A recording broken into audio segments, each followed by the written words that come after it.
చిగురించబోతుంది. గొప్ప దినాలు నువ్వు చూడబోతున్నావు. నీ యేసుకు సమస్తము సాధ్యమే. గుడ్ మార్నింగ్ దేవుని ప్రియ కుమారుడు, గుడ్ మార్నింగ్ దేవుని ప్రియ కుమార్తె, special good morning to you. సంగమా జాగ్రత్త వినండి. బాప్తిస్మ ఇచ్చి యోహాను ఒక మాట ఈ విధంగా చెప్తారు, నా తర్వాత వచ్చేవాడు బలవంతుడు, గొప్పవాడు. ఆయన చెప్పుల వారు, లేకపోతే ఆయన చెప్పుల తాడను కూడా ఒప్పడానికి నేను అడుగు కాదు, నేను ఫిట్ కాదు.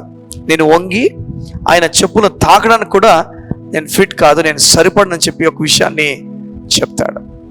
యేసయ్యను చాలా ఎక్కువగా తను చూశాడని, యేసయ్య గురించి చాలా ఎక్కువగా విన్నాడని తండ్రి అయిన దేవుడు కళల ద్వారా, దర్శనాల ద్వారా యేసయ్య గురించి మాట్లాడిన విషయం మనకు అర్థమవుతుంది. ఎందుకంటే ఆయన బాప్తిజం గురించి వచ్చినప్పుడు యేసయ్య ఎవరిపైన అయితే పౌరం వాళ్తుందో ఆయనని తండ్రి అయిన దేవుడు చెప్పాడని చెప్పే విషయాన్ని మనకు లేఖనాలు రాసి ఉంది. బాప్తిస్మ ఇచ్చి యోహాను ఆ విషయాన్ని మనకు చెప్పాడు.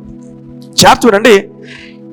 యేసుని ఇంకా కలక మునిపే, యేసుని ఇంకా చూడక మునిపే, బాహ్యంగా ఇంకా చూడక మునిపే యేసు గురించి మాట్లాడుతున్నాడు బాప్తిస్మ ఇచ్చి యోహాను.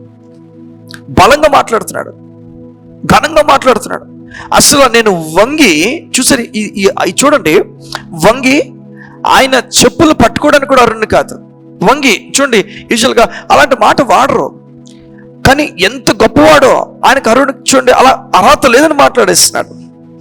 అలాంటి బాప్తిస్మ ఇచ్చి యోహాను ఒక సమయంలో యేసుని ఘనంగా చూసిన వాడు ఒక సమయంలో ఇంకొక మాట మాట్లాడతాడు. ఏమనంటే, పంపబడిన వాడు నీవేనా, లేదా మరొకరి గురించి మేము ఎదురు చూడాలా? ఈ యేసు గురించే ఏదైతే మాట్లాడాడో, పనికిరానని నేను అరుణ్ కాదని మాట్లాడిన వ్యక్తే ఇదే యేసు గురించి ఇంకొక విషయం మాట్లాడతాడు. నువ్వేనా పంపబడిన వాడు, లేకపోతే వేరొకరి గురించి మేము ఎదురు చూడాలా? ఏమేం చెప్పనా? అసలు ఎందుకు ఇలా మాట్లాడంటే కారణం, మొదటంతా కూడా యేసుని చూడక మునుపు వాక్యాన్ని మాత్రం చూశాడు. బాప్తిస్మ ఇచ్చి యోహాను పూర్తిగా వర్డ్ కాన్సన్ట్రేటెడ్ పర్సన్, వాక్యం మీద ఆధారపడిన వ్యక్తి. ఇప్పుడు డైరెక్ట్గా విషయాలు చూసేసి తన ఆలోచన మేరకు అన్ని జరగాలని కోరాడు. వాక్య ప్రకారంగా చూడలేదు, వెలుపల నుంచి చూసేసాడు అంతా కూడా.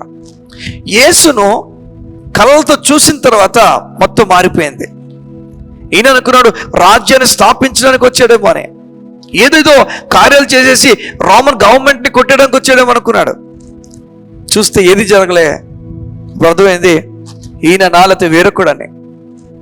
చూడండి, కొన్నిసార్లు మనం దేవుణ్ణి స్క్రిప్చర్లో చూడకుండా వెలుపల చూసి అంటాం, ఇంకా స్వస్థత జరగలేదు, ఇంకా కార్యం జరగలేదు, ఇంకేం అవ్వట్లేదు, దేవుడు మాకు తోడలేడు, ఇలాంటి ఆలోచనతో మనం ముందుకు వెళ్ళిపోతాం.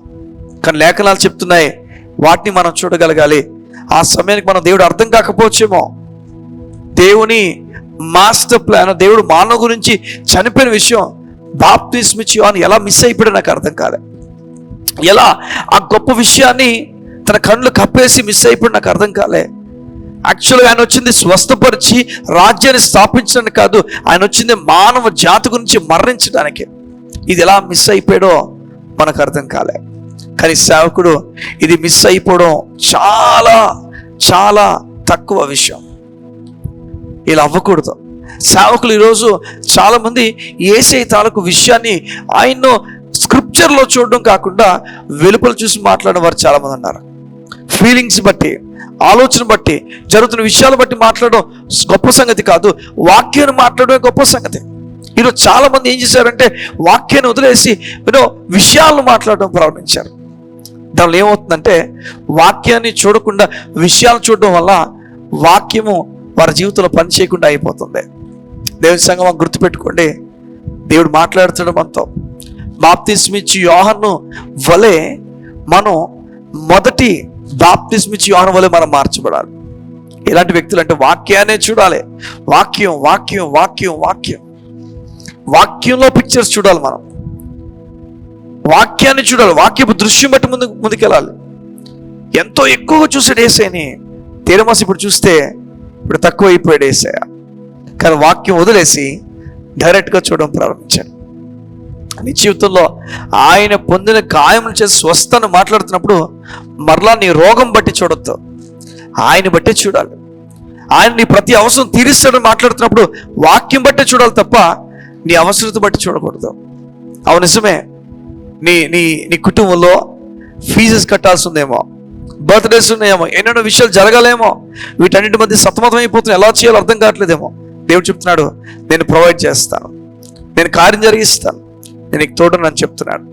దేవుని కోరిక వాక్యంలో దేవుడిని చూడమని కోరుతున్నాడు. వాక్యం బట్టి నీ ప్రతి సిచ్యువేషన్ని జడ్జ్ చేయమని కోరుతున్నాడు. వాక్యం బట్టి నువ్వు జడ్జ్ చేయాలి తప్ప దాన్ని బట్టి వాక్యాన్ని జడ్జ్ చేయకూడదు. అటు కృప దేవుడు నీకు అనుగ్రహించును గాక. కళ్ళు మూసుకున్నట్లయితే ఈ ఉదయం మీ గురించి ప్రార్థన చేస్తాను. మా ప్రియ పరలోకపు తండ్రి, నీకు వందనాలు. నీ బిడ్డలు మానసిక ఒత్తిడి నుంచి, శారీరక బలహీనతల నుంచి మీరు విడిపిస్తారని చెప్పారు. అయ్యా, మేము గొర్రెల వరే దారి తప్పిపోయి ఉన్నాం, కానీ మరలా తిరిగి మమ్మల్ని ఆత్మల కాపురే నీ దగ్గర తీసుకొచ్చామని మేము నమ్ముతున్నాం. మమ్మల్ని ప్రేమించున్నాం అన్నమాట మేము నమ్ముతున్నాం. మా దోషం విషయమే దయ కలిగి మా పాపములను ఇకెన్నడూ జ్ఞాపకం చేసుకోనని చెప్పిన మాట నమ్ముతున్నాం. ఏ విషయాలైతే మా జీవితంలో ఇవి జరగబోతుందని చెప్పి అవన్నీ విషయాలు మేము నమ్ముతున్నాం 100%. అయ్యా, అలిసిపోలేని వ్యక్తులుగా, అలసట లేని వ్యక్తులుగా, జీవితంలో నీ మీద ఆధారపడి అనేకులు ఆదరించినట్లుగా మమ్మల్ని నిలపండి. మేము కృంగిపోకుండా నీ మాటను పిక్చర్స్లో చూసినట్లుగా సహాయం చేయండి. నీ మాటను మేము ధ్యానించి మా కళ్ళ ముందు పెట్టుకున్నట్లుగా నీ సహాయం చేయండి. నీ కృపచేతని బిడ్డలు నింపమని అడుగుతూ ఈ ఉదయం గొప్ప కార్యాల వరకు జరిగించమని కోరుతూ యేసునామమున ప్రార్థించుచున్నాము తండ్రి. ఆమేన్, ఆమేన్. ఈ ఉదయం దేవుడు నీతో మాట్లాడుతున్నాడు, చెప్తున్నాడు, దిగులు పడతో గొప్ప కార్యాలు చూస్తావు. వాక్యంలో ఉన్న దేవుడు ఎలా అయితే చూసావో అదే దేవుడు నువ్వు పూర్తిగా చూడబోతున్నావు. కంప్లీట్గా నువ్వు గమనిస్తావు. God bless you. See you tomorrow.